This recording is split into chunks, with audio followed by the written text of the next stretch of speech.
તાલુકા police station ખાતે 24/7/2025ના રાત્રિના સમયે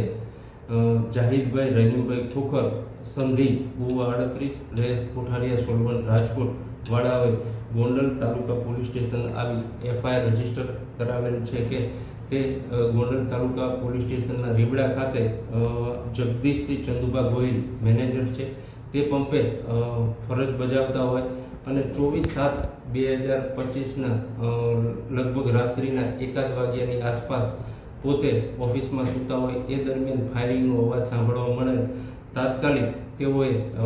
ઓફિસની બહાર જોતા એક મોટરસાઇકલમાં 2 માણસો મોઢે રૂમાલ બાંધેલો હતો, તે ફાયરિંગ કરીને જતા રહેલા છે અને આ બંને માણસો મધ્યમ બાંધાના હોય અને મોઢે બાંધેલાઓનું જણાવતા તાત્કાલિક અમારા આઈજીપી શ્રી અશોકકુમાર યાદવ સાહેબ તેમજ એસપી શ્રી હિમકરસિંહ સાહેબ રાજકોટ ગ્રામ્ય એસપી સાહેબની સૂચના અન્વયે અમુ ગોંડલ તાલુકા પરમાર પીઆઈ પરમાર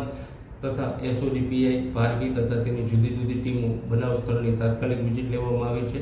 અને આ કામે આજરોજ સોશિયલ મીડિયા મારફતે તેમજ ઇલેક્ટ્રોનિક મીડિયા મારફતે એવી હકીકત જાણવા મળેલી કે હાર્દિકસિંહ હરદેવસિંહ અડવાડ તાલુકો ધોરાજી ત્યાંના રહેવાસી છે અને તેને સોશિયલ મીડિયા મારફતે આ ફાયરિંગની જવાબદારી સ્વીકારેલ છે. જે અનુસંધાને અમારી એલસીબીની ટીમ, એસઓજીની ટીમ અને ગોંડલ તાલુકા પોલીસ સ્ટેશનની ટીમો આ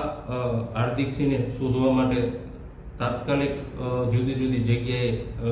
રેડ પાડવામાં આવી રહેલ છે અને આ કામે હાલે તપાસ ચાલુ છે.